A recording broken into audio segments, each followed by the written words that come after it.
Hello viewers, welcome to my first video as I step into the world of virtual reality. My HTC Vive has arrived this week and I'll be going through that in just a moment and looking at some of the games that are available at launch. But VR for me has been something I've been looking forward to for over 20 years now. I remember pouring through little old mags. I found one here the other day that was from CVG, and looking at things like the Lawnmower Man as we had many years ago and thinking, wow, what possibilities there were with VR. What could it provide in terms of taking you to new places? When we saw virtuality in the 90s, it was a proof of concept to an extent, but didn't interest any of us. The graphics were rubbish, the headsets were huge, you looked like an idiot when you was using them. We knew virtuality was going to be great, but the technology just wasn't there. Skip forward 20 years and we see the announcement of the Oculus Rift and testing the DK1 for the first time. It was pixelated, it wasn't great, but it was proof of concept. VR was coming and we were ready for it. Over the last couple of years, I've tested every VR option there is, different types of devices, and DK2, testing the Samsung Gear VR more recently, and consumer version 1 of Oculus Rift as well. But the headset that really blew me away was the HTC Vive. I played it last year at the EGX show, and immediately that blue whale passed me. And it took me somewhere I've not been in a long time, at a level of excitement I've not felt since seeing the Xbox 360 and Project Gotham Racing for the first time, or Ridge Racer on the PlayStation. The PlayStation in '94 blew us away. It really was another level of technology. We knew it was coming, but even so, the terminology of gaming changes, everything changes, and you move on and you open that door to a new realm of possible gaming content. So let's take a look now. I'll go through the unboxing and some initial impressions on the HTC Vive and some of that initial software as well. So going through then, I've sped some of this up here as I'm opening the box. The box arrives and it's really nicely packaged. Everything's been thoughtfully done. From the polystyrene blocks that fit together like Lego so you can pack them away nicely. Getting it out of the box here. Nice big shiny box. Made me feel like a kid at Christmas back when I got like massive Transformers or something. You don't get big boxes when you're older that you're really looking forward to very often, but this was something really special. Let's zoom in with that camera and take it. This is just a two-part unboxing. I'm sort of rushing it a bit here because I just wanted to get into the good stuff. So the instructions shows you where to put everything, what should be in the box, everything else there, the basic stuff, as well as where the lighthouse things should go in your room. That's quite important. We'll come back to that. And there's just instructions in another language, so there's nothing else to it. Everything that you need in terms of instructions is actually online, and you download all that information. So getting out the controllers for the first time, feeling the weight, wonderful weight and feel, nicely weighted. They feel like when you're using laser guns, you feel like you're holding the laser gun. They look great, feel great, very handy to use, and they're solid as well. They feel quite solid. I saw one reviewer say she felt they were too heavy. I disagree entirely. I think they're balanced just right. If they were any lighter, you wouldn't have anything there to grab onto. It just wouldn't feel right in the virtual world. So it's just right in terms of weight. And when you're playing gun games, it's lighter than some of the old guns. I mean, the old virtual cop guns used to be quite heavy. I remember firing them at the screen, and after a while my arms slowly dying when you're firing them for ages. Obviously you have big cables connecting in the arcade as well, but either way it's really nicely weighted. Then you have the lighthouse boxes there. Very important how they're positioned. I was just trying to zoom in on there at the back. There's like a firmware update available there, and there's also the power plug, but it's just staying out of focus. And you also get screwing on the back and underneath, so you can put it on a tripod or on the wall, or even bolt it, or I think you can clamp it like a bookcase, something like that. The clamps aren't sold internally in the box. And then I couldn't wait to just get out the headset. There it is, holding it for the first time. Fantastic. So you're seeing it as I see it. There's the front facing camera, of course. I've not used much of that yet. That's something I'm going to come back to later. And of course the lens covers are still on there, and you've got the connectors. There's the lens cover still on that it comes with, all perfectly clean from its space facility. Feels like it's all come from the world of Portal, really. So wonderful design, nice look at it, looks a bit like the Borg. I like that, that's really good. And of course then you've got your headphone socket there that goes straight in, that's really handy. And you've got your HDMI, USB, power section. They connect to a box which then connects to your PC. So you can see those there. The orange sections go into the orange holes on the box. So that's the core elements that you find in there. The helmet itself, it is quite weighty, it is quite forward facing, but we'll get back to that in just a moment. So then it's time to unpackage all the other little bits and pieces that are below in the box, all the important cables you need to get going, and getting all those out. Loads of little bags in there. There's a couple I've missed actually that were just hiding in the bottom of the box afterwards, which is just your headphones. So finding everything, gathering it all together now and saying, right, let's sort it all out and let's methodically get the system up and running. Is it super complicated? No, it's not. The instructions are very straightforward. It's all very well automated in terms of what you need to do. So you need your plugs first. One thing I will say is that you do everything, and then the last thing it tells you before playing is don't forget to charge your controllers. I wish it had told me that first. So those two plugs to the left there, they're for charging your controllers and for updating the firmware, and you'll need to do that as well. But it will tell you when you need to update firmware. It will just say, you'll identify the controller, it'll buzz, update the firmware on that one. Okay, update the firmware on the other one when it wants it. So that's something that's happened so far as well. Don't really know what changes it made, though it did make my triggers a bit more responsive in some of the menus. So gradually opening everything now, all the different cables and plugs. So once you've gone through the initial connecting everything together, you have the setup here. And once you've set your light boxes up in the right places, you need to draw out the environment where you're going to be able to play games. So I'm drawing around my room here. It doesn't need to be perfectly straight. You go around bits of furniture and so on. And I'm just avoiding everything there. Don't want to hit my stairs, obviously, and avoiding the tripod that has the other post on it there. So then it understands the area, and then it finds a rectangle within that area that it considers to be your play area.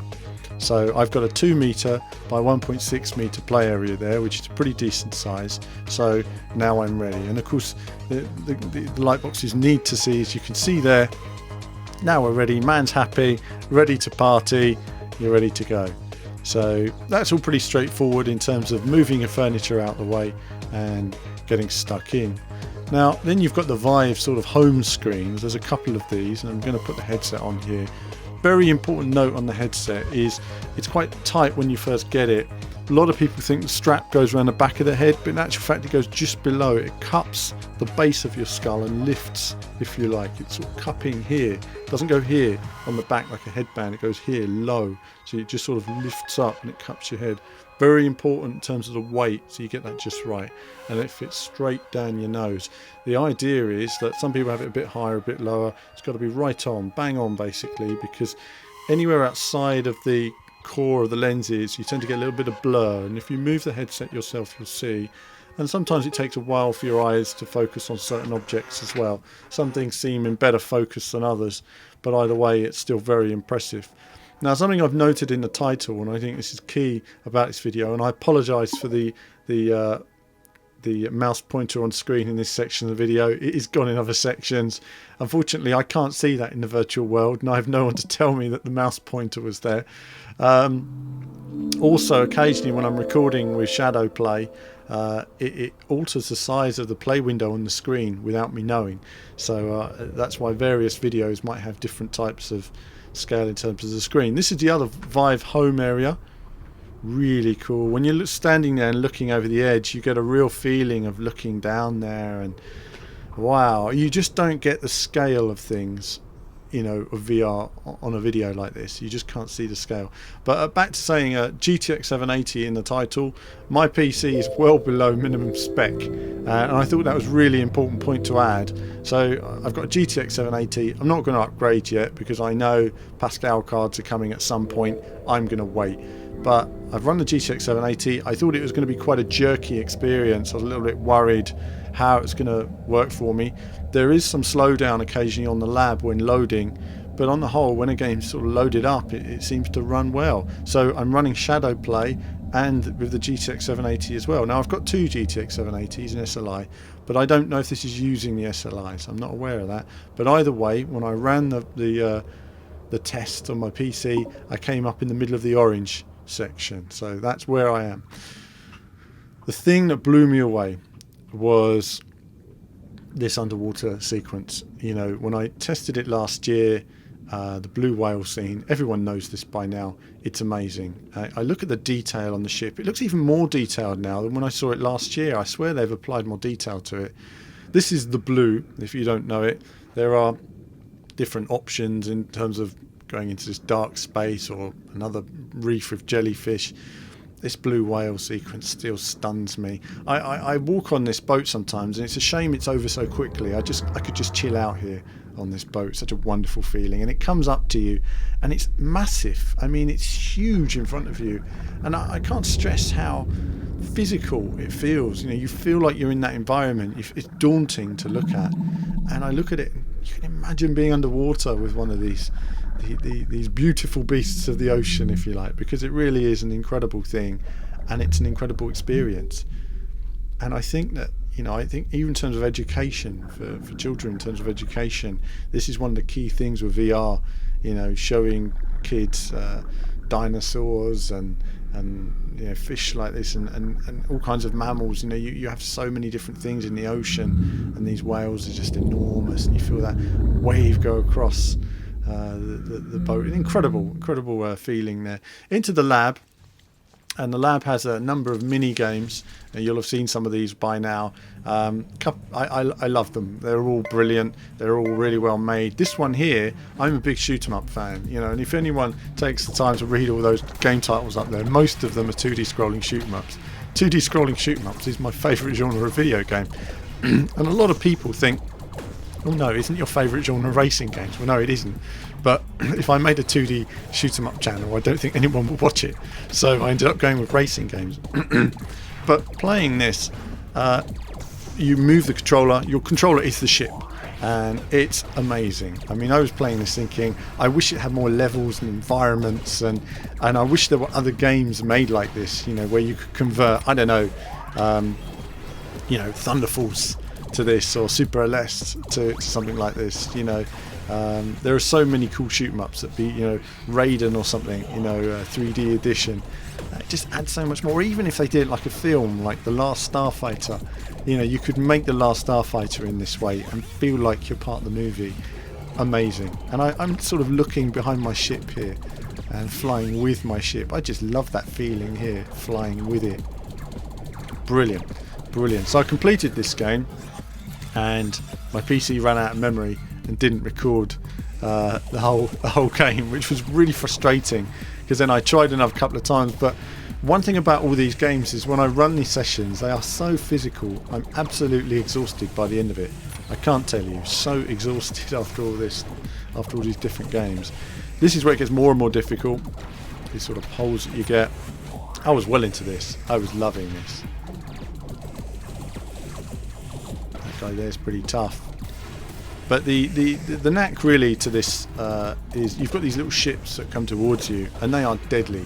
So what you really have to do is shoot from one side, then think about the space you have over there, get to the other side, then the ships will get over there, get them all, then get back. You've really got to use the whole area here. Don't just stay in one area shooting.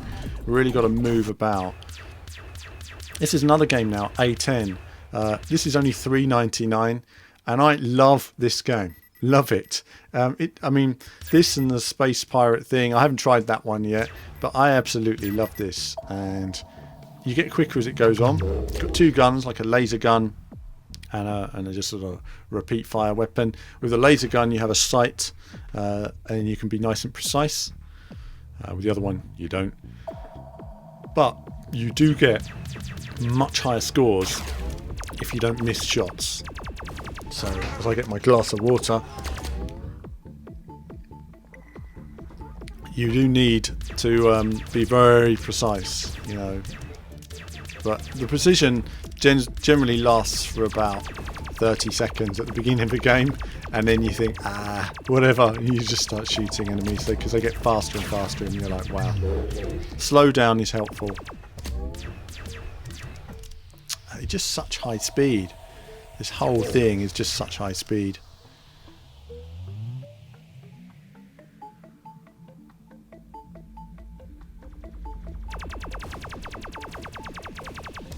I'm just loving this. But right now we've got a slow bit. So this mode here, there's two modes in this. There's the time trial mode, which you see here, which is more about precision, if you like, and just keeping going. And these ships get faster and faster. And in a moment, you've got the survival mode, which is much better. I've loved this so far. When I first played it, I saw the guns in my hands and thought, wow, this is amazing. And these guys made G-Bow Man as well, and the mini golf, and they're all great games in their own way. They're all using VR in different ways. But this was nice and simplistic. You know, I look at a game like this and say $3.99. Fine. You know, it's like buying an old Amstrad game, you know, for a couple of pounds years ago. I'd have been delighted with this. And do you know what was so brilliant when I played this was it took me back to many years ago with the Amstrad or the Atari 2600, when you'd buy a game and they'd have an amazing cover, awesome artwork. You see some guy with lasers or something, you think, wow, that's going to be amazing. And then you get home and you've got a couple of blocks going, boo, boo. And you think, it's not the same, is it? It's just not the same. It's not. Now you're in there, you've got lasers, you've got spaceships, you're in space, you're feeling like a badass. Wow, you know, the rush in here, you just don't get in terms of the video, and it just feels great. But it gets more and more intense as you go on. So this is a time trial. And I'm just trying to kill as much as I can, stop the ships getting to their destinations. If they get to another warp hole, then you lose time. And like Virtual Cop, you fire down to reload, so you have to keep remembering to reload. But luckily I played a fair amount of Virtual Cop back in the day. Just had to get those skills back. So it gives me a little breather for a moment.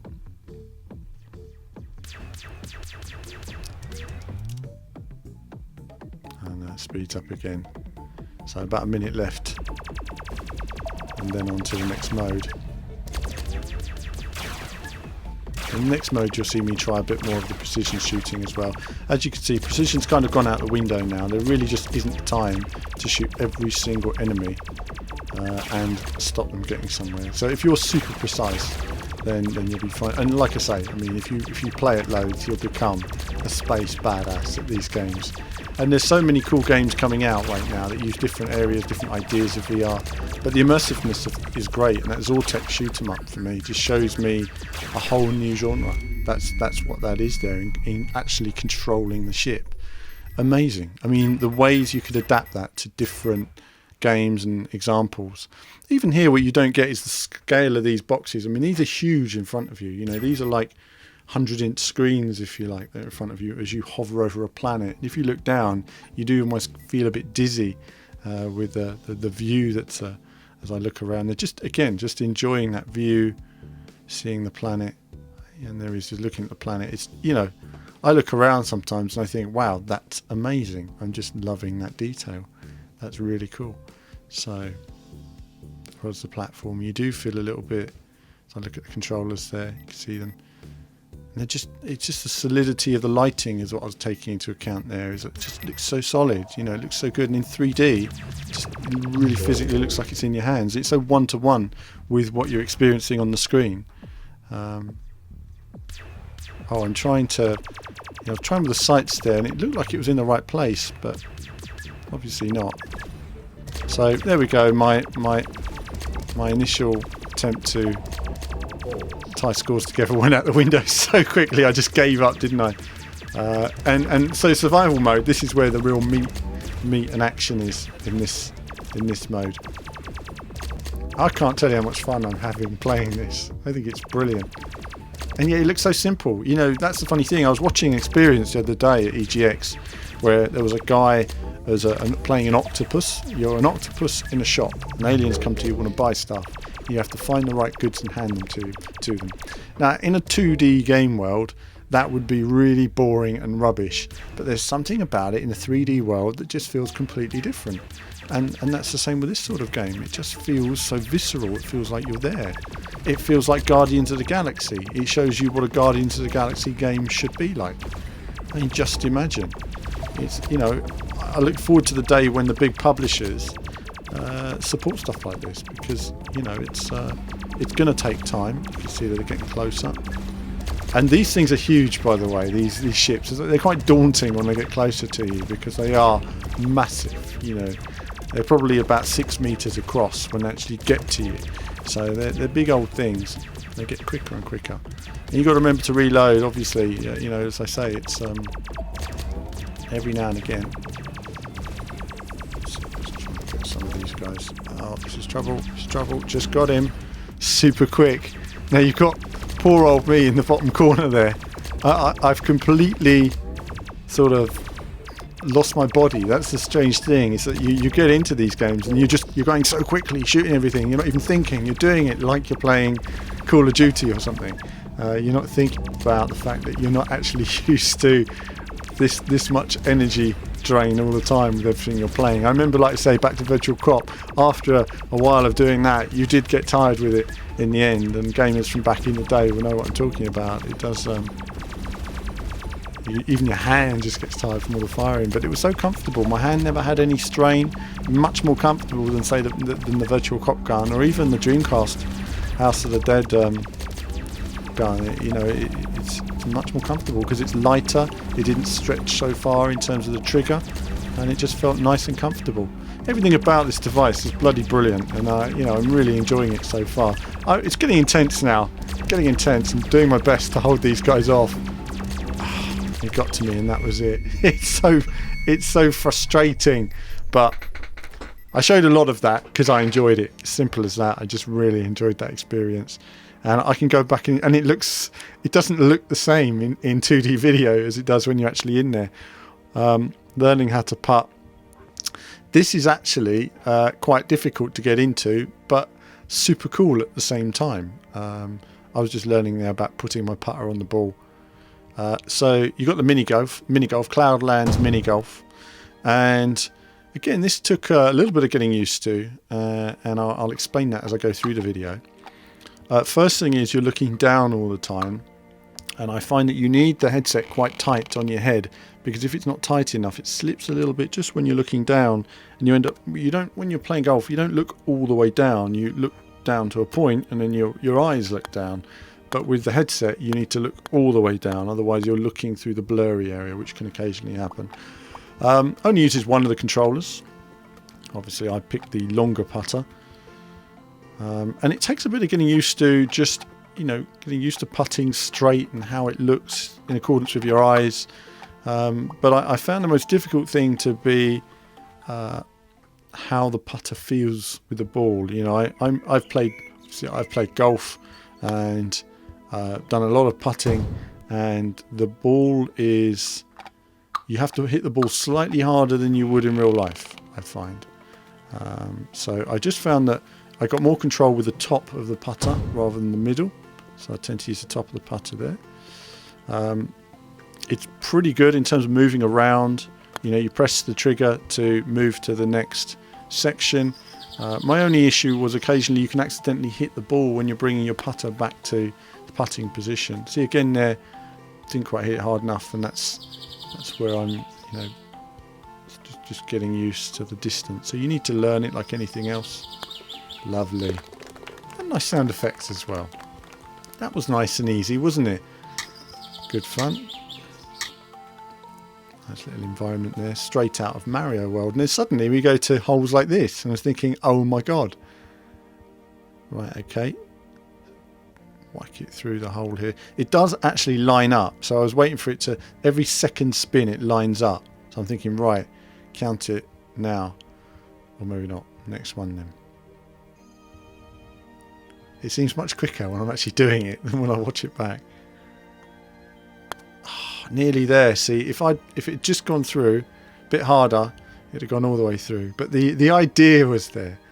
The idea was there. So if you want to become a badass at this, then you'll get there in the end. I just went to cut through some of the different holes. Had this windmill again. Again, you just need to go for it. My aim was slightly off there.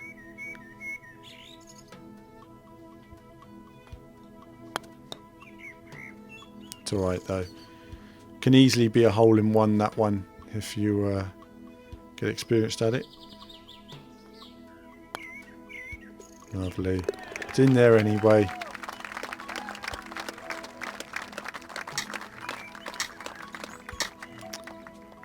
So the holes are really different every time, you know, there's different types of challenges. This hole proved to be an absolute nightmare for me.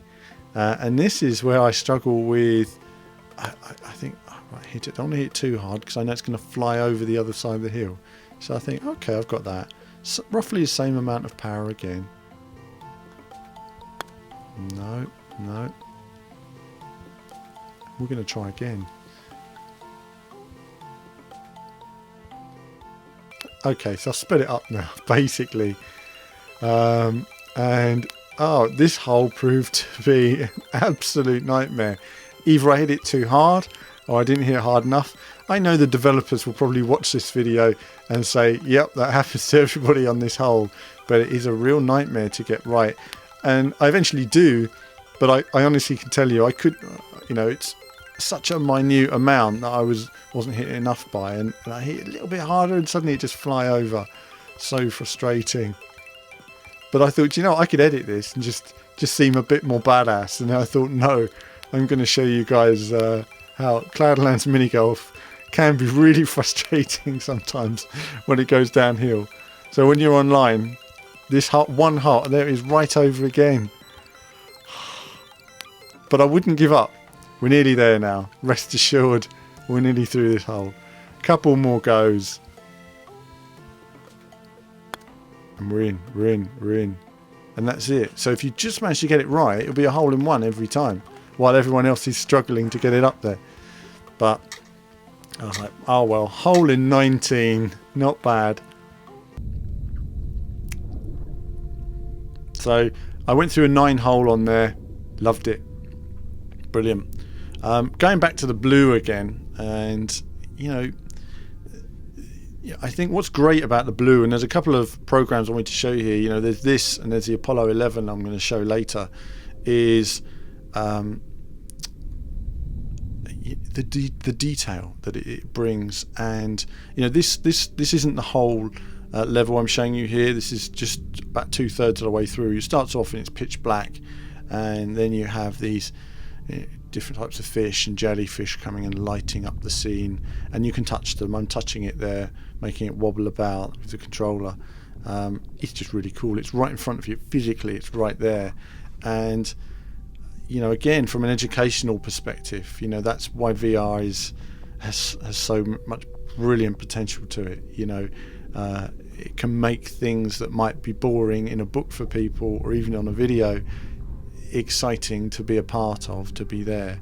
And we live in a much more visual world now. You know, I remember I used to write all the stuff for Team VV in terms of the racing. For 2-3 years I was writing about every racing game, every article. But when I started making videos, people said, oh, I've never heard of you. And I think, yeah, I've been doing it for 3 years in written form, but people want video content. They need that sort of immersion, and I think that's where VR really works. It immerses you completely in this environment, and this is wonderful to look at. And you've got this plankton, you know, sort of floating around, and you know, it's just this scene was just stunning. You know, these mountains that are above me, they're enormous, and again, you know, I can't stress to you the scale, the beauty. And this is running on my GTX 780, way below minimum spec, and I'm thinking, yes, it does it. It does it justice. So I don't know what the difference is between it running on this card and running on a much better card. I'm sure you do get frame rate improvements or anti-aliasing improvements and so on. But either way, you know, I was pleased to see it running in this way. You've got these fish here which are affected by your torch, which is nice. But you've got this sound and everything, and it's just an amazing experience. It's a place you want to visit and revisit again and again as we're inside this old skeleton here. Amazing.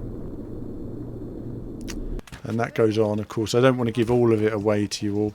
This is in the lab. You know, when you complete a game. So, for example, I completed the longbow game in the lab, and then the weapons become available. Things from the tests become available for you to muck about with. So I end up shooting guys as they're loading boxes up and doing whatever they're doing in the lab. And there's so much detail in this lab. Your little dog there that follows you around. The longbow game. Okay, my favourite thing on VR probably is this. I love it. I love this. It's brilliant. You've got this little table here. I wish they would make a full game based on this, because you know, you could do tons of maps and types of armies and types of equipment, and so much you could do with this. I so hope that Valve and all the guys behind this do more for this. So you go into the game world. I'm rambling there, but I've loved this so much. It feels like you're in some kind of Braveheart world. You know, you've got this sort of William Wallace type music going, and I'm getting myself set up here. A wonderful feeling of pulling the bow. You get this nice rumble through the controllers. It feels brilliant. So you sometimes you do test shooting. I'm just looking at the environment in this toy world we're in, and the solidity. And this is the first time I lit I didn't realise you could do that. And I was like, oh, brilliant! That is fantastic. You can actually light the arrows. I never knew until this point. So I've pissed them off now. Basically, now they're going to come at me and try and sack the castle, but I'm elite archer. I'm not going to have that. Just burn them up, die, and then you pop the balloons for extra points. I've no idea what the scores are. Get the balloons there. As you can tell, I've played this a few times. I love this. I love this, and so I just wanted to show the whole game on here as well. And there's loads I haven't tested and done on the Vive yet, but this is ace. So you can shoot their helmets off, then shoot them in the head. Obviously, if they've got a shield, you can shoot them straight in the head, or you can set fire to the arrow. And oh, this is brilliant! Oh, missing those arrows, so frustrating when that happens. Just missing them. This guy here. That's it. That's one balloon. Just missed. We've got to get this dude. Dudes with shields need to be brought down as quickly as possible. That's it. Straight in the head. Oh, that balloon just floating away from me makes it awkward to hit. Here they come though. More of them coming. Right, just checking the other side so that none are sneaking in. It's the end of him. That's the end of him. Yeah, if things get quite desperate, you've got all the barrels of TNT and weapons you can fire around the level. Looking at the bow there, you can hold the bow any angle if you want to feel like a badass Robin Hood style. Look at him dodging my arrows. What's that all about? Not having that, and you have it as well. And let's get those balloons. Oh, nice. Got it. In the head. Lovely. A nice shot there. Loving this. Loving this. So, more bad guys coming now. The wave is increasing. Bit of fire. Missed. Helmet off. I want to get this guy in the head if I can. Just seen them attacking the castle. Oh, good shots. And a balloon. That's it. That's it. A bit of damage to the castle, but not too bad. And that is not what I wanted to do. Damn, I was thinking. I needed that to defend the castle when lots of bad guys come. So now I know I've just got to take them out the hard way. And I just found out there as well that the fire burns the shield. So that's brilliant. Ah, taking them down. Taking them down. Lovely. This guy with the helmet. Got to get him. That's it. You need to take your time. Don't rush too much, because that's it. Oh, beautiful, beautiful. Last wave now. And you get more and more of them every time, so this is it now. Got to take these guys down.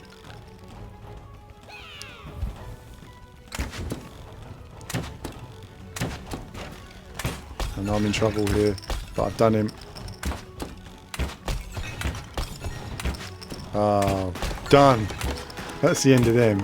Love that. Love that. That was brilliant. So I was just like, yeah, taking them down. It just felt brilliant. You cannot get that feeling of joy from another game in quite the same way. It's about when you go online and you'd use like a single shot weapon on Call of Duty World at War or something, some old gun, and you know your bolt action change and you just headshot like 10 guys online. Brilliant feeling. It's a bit like that. You just sometimes turn into Rambo, and now I can just, not bad, hit the target, do whatever you want. I was trying to make it go down, see if it happened, but it doesn't work like that. Brilliant. And then to finish the video, I wanted to show a little bit of Apollo 11.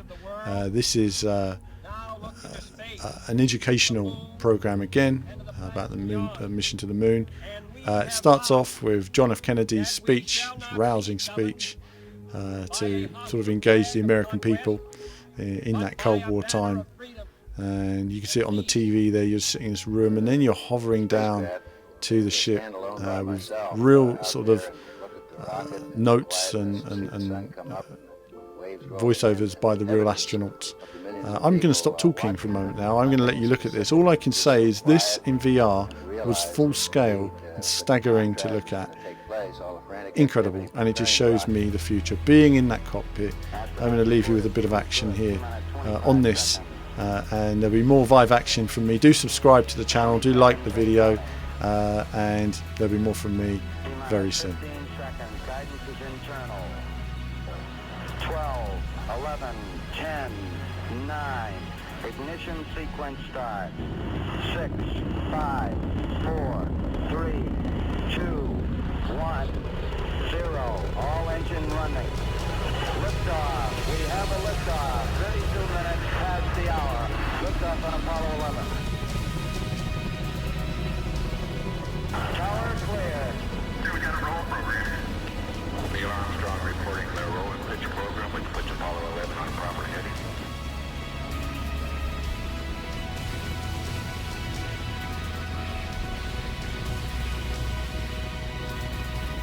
Plus 30 seconds.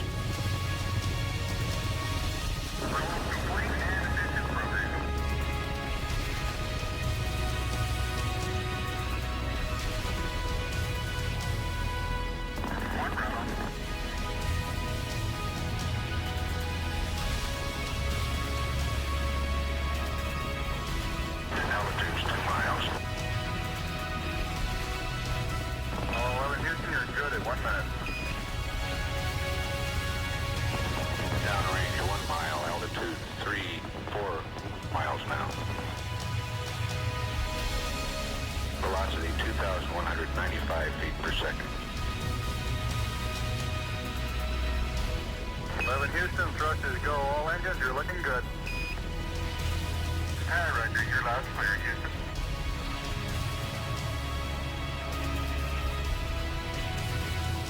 We're through the region of maximum dynamic pressure now. 11 Houston, your guidance is converged, you're looking good.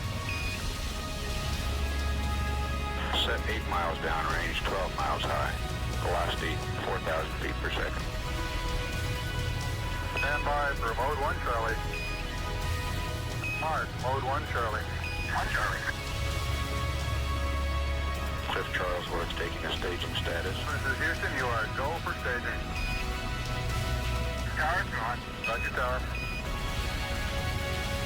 Board cutoff. Inboard engines out. I'm inboard cutoff.